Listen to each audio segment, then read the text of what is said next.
So I'm first going to read a quote by Nelson Mandela that came to me as the first speaker was speaking. I don't remember your name, but you were incredible. Thank you so much. And this quote came to my mind when you were speaking. No one is born hating another person because of the color of his skin or his background or his religion. People must learn to hate, and if they can learn to hate, they can be taught to love. Love comes more naturally to the human heart than its opposite. So,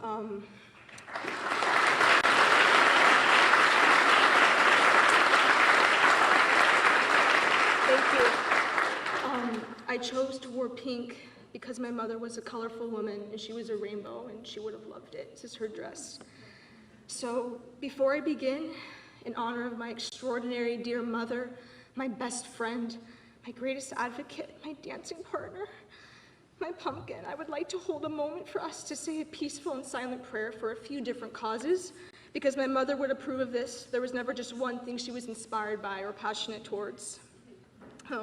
So after I read all of the causes, we can collectively hold space and pray together in whichever way works for you. So I would like to hold a moment of peaceful prayer and gratitude for the warriors who were members of the synagogue and who were part of the hospital team at Palomar. Sir, I saw this. Who did everything in their human power to help my mother and to surround her with compassion, kindness, and love. Her guiders that comforted her body and made space for the tremendous light that took my mother's spirit, her soul, way up high above it all to be greeted by her dearest friends and, of course, flowers of all kinds. I would like to hold a moment of peaceful prayer in awe for the young children who were present during the tremendous tragedy of the event and who experienced trauma in the many forms it manifested. I want these children to know that you are warriors, you are resilient, you are powerful survivors, and I am profoundly moved by your bravery, by the love you have within that will never leave you but will only grow and grow and grow. I would like to hold a moment of peaceful prayer for the victims of gun violence, religious violence, racism, and anti-Semitism all over the world. And I want to pay specific mention to two recent events, the tragedy in New Zealand and in Sri Lanka. We are all a part of the human species, and this alone will forever unite us in love and in solidarity. And lastly, I would like to hold a moment of peaceful prayer and celebration for all of the Jewish people on every part of our planet.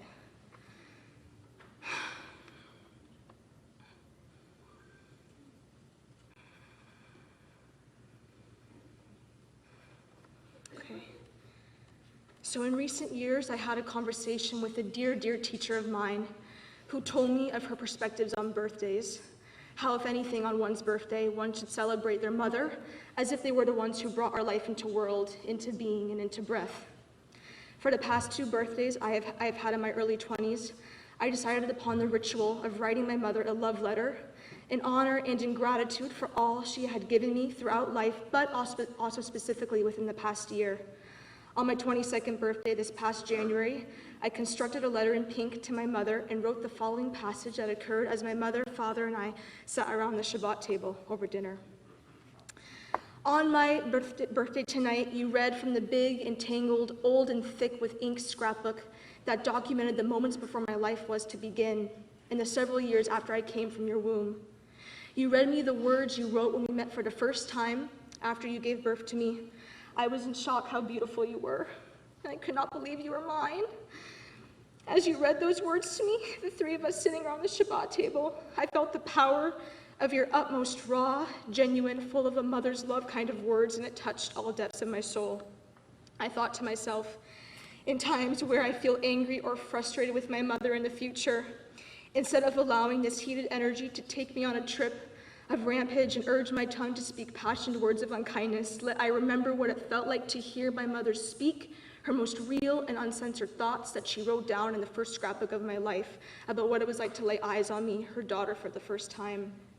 May I allow myself to take a deep breath with these words and let them calm me and bring me back to centering myself and acting with awareness towards my frustrations. Let my mother's first words about me bring a reminder of her love, and that behind every action or intention, whether it has frustrated or pleased me, has and will always be her love for me. It is no secret to many of you, my mother and I have been on a wild journey, and there was a time in our past where we were estranged, and I never thought I could or want to see her again. I was so angry. I was blinded by the complexity of the situation. I was hurt, and I unfortunately had no positive or sane direction. I would never have imagined my 15 and 16-year-old selves two things. One, that my mother was giving me my first lesson in radical empathy for the experiences we were to go through as individuals and as a collective family unit. And two, that we, my dear mother and I, would have to go through the thickest of fire to find ourselves outside of the heat and into each other's arms, a symbol of the rebirth of our relationship, where we became each other's closest confidants, where we marveled at the joy of one another, where we found incredible acceptance for our differences, and where we celebrated as much as we could with music and dancing, whether it was in the kitchen, outside, or singing in the car. I know my mother felt a lot of shame for the complex experience we had to go through to get to where we were together. Many people spoke bad on her name, and she felt a profound sense of character assassination, as she would say it. And this humiliation haunted her until her last moment, when she decided she needed to prove to herself that she was a hero, even though so many of her friends and family, myself included, had expressed to her how unbelievable she was in terms of resilience and profound strength. My dear mom, I am speaking to you now in front of all of these people. I am telling you that our story was, is, and will forever continue to be nothing short of extraordinary and remarkable. We are magic together. We achieved the impossible dream. I wanted a mother who I could tell anything to, who could listen to me without judgment, who would advocate for the things I needed to support myself. I wanted a mother who could see me for how I wanted to be seen, who could love me as I wished to be loved, who could hug me as I craved to be held. I wanted a mother who could teach me about life, who would be honest and transparent with me about her experiences. I wanted a mother who I could trust, who I could dance with and speak freely to. I wanted a mother who I could tell everything. I wanted a mother who would tell me everything about her life. I wanted a mother who could support my freedom, who wished me freedom, who could help me achieve freedom. And my dear mom, my sweet Lori Lynn, we achieved this. You gave me all of this, and it could not have been achieved any other way than what we had to go through to get there. We walked through our own desert, and we basked in the glory of our healing and in our forever connection with our roots as mother and daughter, intertwined in bond. We celebrated every day with our matching tambourines, with our loud cackling voices, with angels in the forms of remarkable women who guided us through the hot sand, the lack of water, back onto the brilliant roads of our home together, where we took so many walks, holding hands, marveling at the brilliance of us. We healed together under trees, in booths at diners, in car rides, while hugging one another tightly and swaying back and forth to a rhythm just our own. My mother gave me every opportunity I could have dreamed of. All of who I am today is a result from the experiences we had together. She would always say the same thing about a life-changing experience she had at the age of 18, when for a year she traveled with a group known as Up With People. Their most recent mission statement includes the following words: "In a world filled with constant change, we are often divided by fear and intolerance. Up With People is breaking down these fears by using our unique blend of music and social action to empower people across the globe to think differently about their world and understand the things that unite us as a people and societies, our common humanity." In the past few years, my mother would generously share with me intimate stories, pictures, and letters from her year on the road with this organization. It was an experience that led her on the course of journey up until her last moment. Joining Up With People shaped her identity. It was a core element of time in which she found herself, a time where she was in direct alignment with her purpose on this planet. And in her own majestic ways, she was able to impart to me not only the wisdom of all she learned through Up With People, but because of all that we went through, I had a very similar experience to her, where I found unity amongst people I never could have imagined I would meet, let alone be in solidarity as a sisterhood with, in celebration of our common humanity. This was a second gift my mother gave me in terms of having radical empathy. My mother was an ecstatic Jew from birth. The melodies and songs she learned in Hebrew school as a child stayed with her throughout her life. The way my mother most celebrated her Judaism was through her dedication to rituals and her dedication towards giving me a Jewish life and education. Sukkot and Passover were her favorite holidays. And for those of you who had the opportunity to visit our home over the years, you know that my mom kept a sukkah up for the whole year. because she loved the lights, and she loved the palm leaves, and she loved the art. It was her most sacred space. My mother was devoted to the ritual of Shabbat. For most of her time on this planet, people were over at her house every Friday, or she was at a friend's house, celebrating.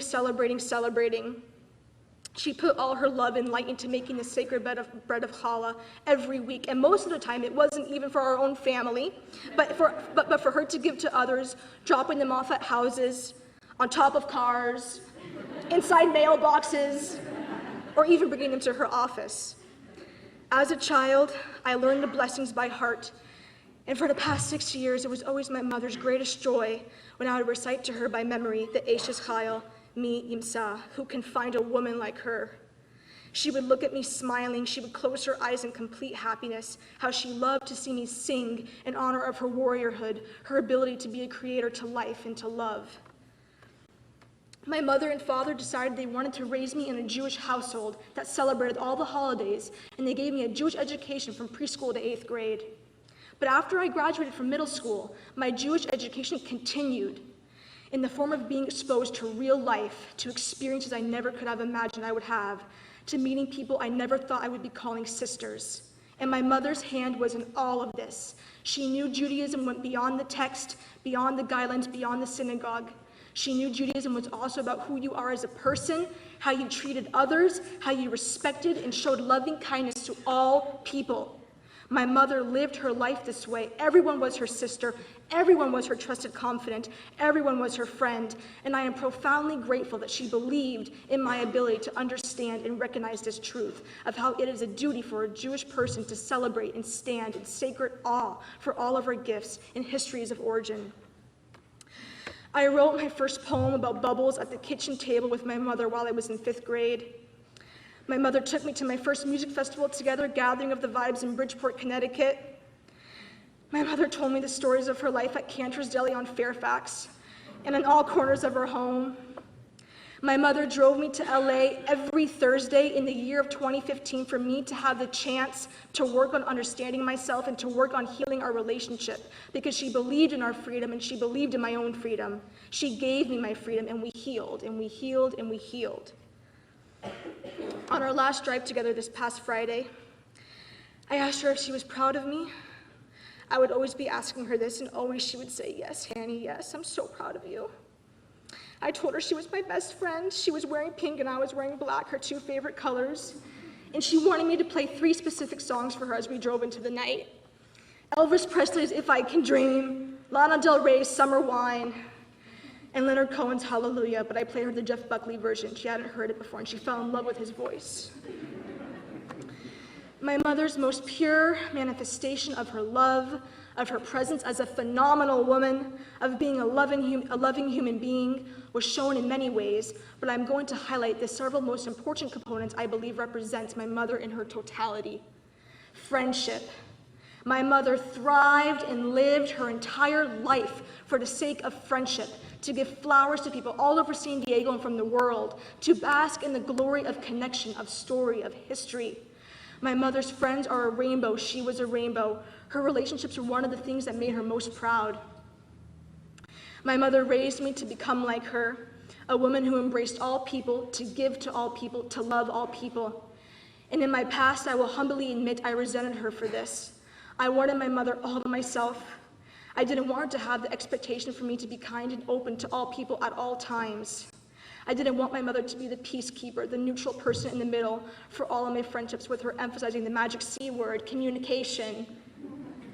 But by the grace of light and profound blessings, through the work my mother and I did together in our healing, I can say with complete assurance that I understand where she is coming from and what she was trying to teach me. In simple terms, the importance of kindness, the sacredness of connecting with others, and forever, this will be a key element steering me onward on the journey of my own life. An inspiration. My mother was inspired by many, many, many people, whether it was their story or the words they put to paper. She knew I loved words and would always take the time to find the sections in the newspaper where a writer or a poet was being highlighted to give to me. Her entire life, she collected quotes, books, sayings, and would love to speak them to me and to all of her friends and community. She was heavily into news, and all kinds of stories caught her attention. She admired newscasters, one woman in particular, Nancy Grace, who has devoted her life to accomplishing justice for victims of horrific crime. My mother would tell me of a dream in her earlier youth she had of wanting to be a newscaster, and she wanted to be on television, and she wanted to handle the stories of the world and provide coverage for everyone. Not only did my mother have this role in her own circles of family and friends, but her heroism has been covered by all of her favorite news channels.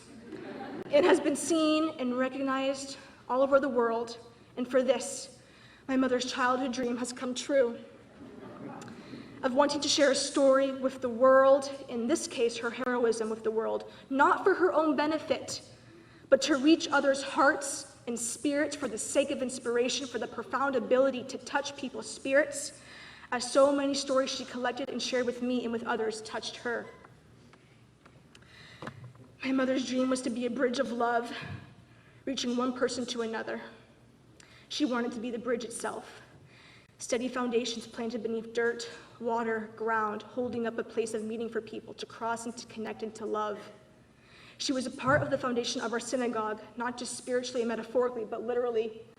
She was part of the building process in constructing the synagogue, and I know this was always one of her biggest honors.